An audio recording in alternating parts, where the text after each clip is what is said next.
Hi ಸ್ನೇಹಿತರೆ, ಎಲ್ಲರಿಗೂ ನಮಸ್ಕಾರಗಳು. ತನು ಅಕಾಡೆಮಿ ಯೂಟ್ಯೂಬ್ ಚಾನಲ್ಗೆ ಸ್ವಾಗತ. ಸ್ನೇಹಿತರೆ, ನಮ್ಮ ಚಾನಲ್ಗೆ ಹೊಸ ವ್ಯೂವರ್ಸ್ ಆಗಿದ್ದರೆ ದಯವಿಟ್ಟು ಸಬ್ಸ್ಕ್ರೈಬ್ ಮಾಡ್ಕೊಂಡು ಸಪೋರ್ಟ್ ಮಾಡಿ. ಹಾಗೆ ಮುಂದಿನ ದಿನಗಳಲ್ಲೂ ಕೂಡ ಎಲ್ಲ ತರಹದ ಎಜುಕೇಷ್ನಲ್ ಮತ್ತು ಕಾಂಪಿಟೇಟಿವ್ ಎಕ್ಸಾಮ್ಸ್ಗೆ ಸಂಬಂಧಪಟ್ಟ ಮಾಹಿತಿ ಮತ್ತು ತರಗತಿಗಳನ್ನು ನೀಡ್ತಾ ಇರ್ತೀವಿ. ಸಬ್ಸ್ಕ್ರೈಬ್ ಮಾಡಿ, ಅದರ ಜೊತೆಗೆ ಪಕ್ಕದಲ್ಲಿ ಕಾಣಿಸುವಂತಹ ಬೆಲ್ಲೈಕನ್ ಮೇಲೆ ಕ್ಲಿಕ್ ಮಾಡಿ ಅಲ್ಲಿ ಆಲ್ ಅನ್ನೋದನ್ನು ಆಯ್ಕೆ ಮಾಡ್ಕೋಬೇಕಾಗ್ತದೆ. ಸೊ ಆಗ ಮಾತ್ರ ನಾವು ಹಾಕುವಂಥ ವಿಡಿಯೋಸ್ ನಿಮಗೆ ನೋಟಿಫಿಕೇಷನ್ ಮುಖಾಂತರ ತಲುಪುತ್ತೆ.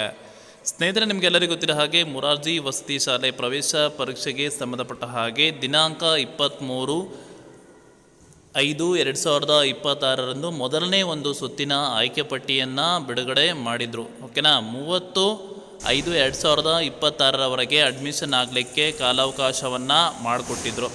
ಸೊ ಸ್ನೇಹಿತರೆ, ಇಲ್ಲಿ ನಿಮಗೆಲ್ಲರಿಗೂ ಗೊತ್ತಿರೋ ಹಾಗೆ ಈಗ ವೇಟ್ ಮಾಡ್ತಾ ಇದ್ದೀರಾ ಸೆಕೆಂಡ್ ಹ್ಯಾಂಡ್ ಲಿಸ್ಟ್ ಯಾವಾಗ ಬರುತ್ತೆ ಅಂತೇಳಿ.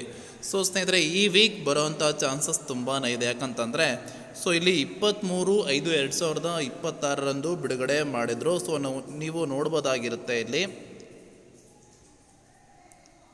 ಇದು ಮೊದಲನೇ ಒಂದು ಸುತ್ತಿನ ಆಯ್ಕೆ ಪಟ್ಟಿ ಆಗಿರುವಂಥದ್ದು. ಓಕೆನಾ, ಸೊ ಇಲ್ಲಿ ಡಿಸ್ಟಿಕ್ ವೈಸ್ ಕೂಡ ಬಿಟ್ಟಿರುವಂಥದ್ದು. ಸೊ ಇಲ್ಲಿ ಭಾಳಷ್ಟು ವಿದ್ಯಾರ್ಥಿಗಳು ಕೇಳ್ತಾ ಇದ್ದೀರಾ, ಸೊ 70+ ಬಂದರೂ ಕೂಡ ಕೆಲವೊಬ್ರದ್ದು ಆಯ್ಕೆ ಆಗಿಲ್ಲ ಅಂತ ಅಂದರೆ, ಸೊ ನಿಮಗೆ ಸಂಬಂಧಪಟ್ಟಂತೆ ಕೋಟದಡಿ ಇರ್ಬೋದು, ಅಥವಾ ನೀವು ಅರ್ಜಿಯನ್ನು ಹಾಕುವಾಗ ಪ್ರಿಯಾರಿಟಿಯನ್ನು ಏನು ಸಲ್ಲಿಸಿರ್ತೀರಾ ಸ್ಕೂಲಿಗೆ, ಪ್ರಿಯಾರಿಟಿ ಆ ಸ್ಕೂಲ್ಗೆ ಸಿಗದೇ ಇರ್ಬೋದು. ಸೊ ವೇಟ್ ಮಾಡಿ ಎರಡನೇ ಒಂದು ಲೀಸ್ಟ್ಗೋಸ್ಕರ. ಸೊ ಬಂದ ತಕ್ಷಣ ನಿಮಗೆ ತಿಳಿಸ್ಕೊಡುವಂತಹ ಒಂದು ಪ್ರಯತ್ನವನ್ನು ಮಾಡ್ತೀನಿ. ಸೊ ಇನ್ನೂ ಕೂಡ 6th ಕ್ಲಾಸಸ್ಸು ಸ್ಟಾರ್ಟ್ ಆಗಿಲ್ಲ. ಯಾಕಂತಂದರೆ ಮೊರಾರ್ಜಿ ವಸತಿ ಶಾಲೆ ಪ್ರವೇಶ ಪರೀಕ್ಷೆಗೆ ಸಂಬಂಧಪಟ್ಟ ಹಾಗೆ ಒಂದು ಎರಡನೇ ಲೀಸ್ಟಿಗೂ ಅವ್ರಿಗೆ ಏನಂದರೆ ಎಲ್ಲರಿಗೂ ಕೂಡ ಒಂದೇ ಏನಾಗುತ್ತೆ, ತರಗತಿಗಳು ಸ್ಟಾರ್ಟ್ ಆಗುತ್ತೆ. ಅದಕ್ಕೆ ವೇಟ್ ಮಾಡಿ. ಓಕೆನಾ, ಸೊ ಇದಿಷ್ಟು ಮಾಹಿತಿಯಾಗಿರುವಂಥದ್ದು. ಈ ಮಾಹಿತಿ ನಿಮಗೆ ಇಷ್ಟವಾದಲ್ಲಿ ಖಂಡಿತ ಒಂದು ಲೈಕ್ ಮಾಡಿ ಮತ್ತು ಶೇರ್ ಮಾಡಿ. ನಮ್ಮ ಚಾನಲ್ಗೆ ಹೊಸ ವ್ಯೂವರ್ಸ್ ಆಗಿದ್ದರೆ ದಯವಿಟ್ಟು ಸಬ್ಸ್ಕ್ರೈಬ್ ಮಾಡ್ಕೊಂಡು ಸಪೋರ್ಟ್ ಮಾಡಿ. ಧನ್ಯವಾದಗಳು.